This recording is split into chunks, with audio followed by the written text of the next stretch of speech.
everybody, welcome back to my channel. My name is Leah and today's video is going to be the beginning of my beginner series with how to groom and tack a horse. This is more designed for English people, so if you're interested in learning how to groom a horse and then English style tacking, just make sure to keep on watching because I'm gonna do my best to show you guys how I do it. So enjoy.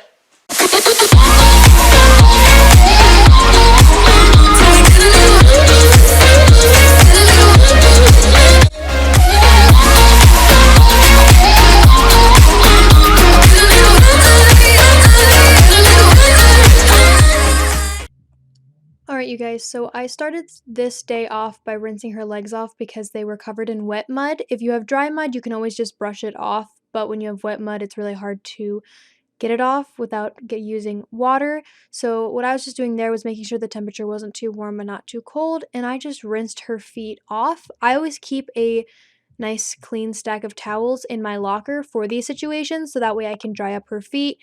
I usually don't want to go into a lesson or a ride with super dirty legs, so I always will wash them off if need be. This is just me scrubbing to get the mud off because they were quite disgusting. So this is something I recommend if your barn doesn't have access to kind of warm water or things like that, then this might be a different story. This is something I do because I am lucky enough to have that. Then the next thing I do is I want to go ahead and pick the feet. As you can see, I don't touch the middle triangle. That is called the frog. You don't really ever want to pick on there because it's more sensitive and there's no need to. If you have a horse like me who has barefoot feet, picking feet is really simple. It looks really thrushy in this clip just because it was really hard to get the flash to work and she also was still kind of wet. Then moving on to the body, I usually use a curry comb. There is a wide variety of different types of curry combs. I will put some up on the screen here for you. This one is a grooming mitt. I will link everything I use down below. It's amazing for sensitive skinned horses. And then I go in with a dandy brush. I usually don't go in with the stiff brush because Bella's has super sensitive skin. So I use a really soft brush, especially since she's clipped and blanketed. She stays pretty clean. I use an Oster hard brush to get away any dry mud because it just comes off in 2 seconds like that with the brush on top. My horse usually stays pretty clean, but if you have a horse that's caked in mud, an Oster hard brush is the way to go. You can just get it right off in 2 seconds. So then after that, I don't really know why I was petting her, but here's a saddle pad. Some will have some girth straps, which will indicate the front, but usually I put it a little bit higher up on the neck, and then I kind of drag it down till it sits, and you want it to have nice wither clearance. Then you just go ahead and put the saddle with the half pad on. I put mine all in one step, but if not, you put the half pad on first and then the saddle. And then you always want to pull up that front bit right there to give your horse plenty of clearance to move their shoulders and their neck because you don't want anything pinching or hurting. If you have a martingale, now would be the best time to put it on. You just slip it over their neck. Usually I always undo one part of the cross ties and not both, just in case, the horse decides to run away or something. Slide it down. If you have clips, you can clip them up to the top part of the saddle, just like that, on both sides. And then when you get the girth, you're going to go ahead and lift up the saddle, and you're going to use usually it's the first and third billet strap. You can usually put it on a really loose hole first. You put that on the first and the third, just like that. That's what a girth should look like. And then go around to the other side. If you have a martingale, you're going to take the long part of the martingale now, and you're going to take the girth and feed it through the martingale. If you have a clip-on martingale, that would just clip on to the girth, but if you have one that thread throughs like mine, that's how you would put it on. And now you're going to do the same thing, put it on the first and third strap underneath the saddle, just like that.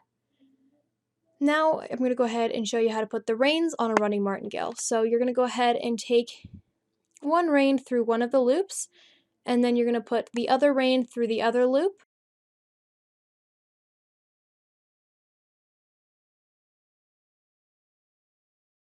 Now you're just going to go ahead and just attach your reins to each other again, and that is how you correctly finish putting on a running martingale. So that is a stopper. You're going to need rubber stoppers whenever you have a running martingale. That way the loops don't get stuck on your bit. So I just wanted to show those. I'll have those linked down below if you need any. I got mine from SmartPack, super cheap. And now for this part, you're going to go ahead and bridle. Since I already have the reins over her head, I don't really worry about it, and she's also not at flight risk. So I go ahead and just take her halter off, and she always shakes her head every single time I do this. If she doesn't do it, I get nervous, so that's what that is. I usually grab the noseband of the bridle with the crown piece when I'm putting in the bit, and then I just go ahead and push it through. If your horse isn't very good about taking the bit, you can always put your finger through into their mouth in the corner, and usually they'll open their head, but my horse is pretty good about the bit.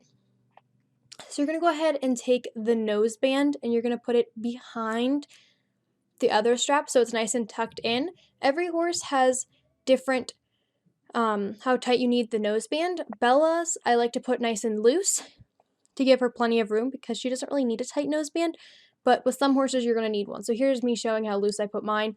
Always ask how tight you want yours just because everybody is different. And make sure you put it through all of the little loops so that way it doesn't come undone while you're riding. And now you're just going to do the throat latch. You're always going to want to put a knuckle in between, which I'm showing after I put it through. This is just so that way you don't cut off any air circulation and that your horse can breathe. And you see here, there's a nice big fist, so they have plenty of room. Thank you guys so much for watching today's video. If you have any other beginner series video ideas that you'd like to see, let me know in the comments down below. I hope to be continuing this series throughout the year and just throwing in some tutorial videos because I hope they're helpful. For seeing me on a more daily basis, my Instagram will be linked down below, or if you don't want to click the link, it's leaandbellagrace, the same as my YouTube username. And if you have any other video requests at all, make sure to leave them down below in the comment section. I'll see you guys in my next video. Bye guys!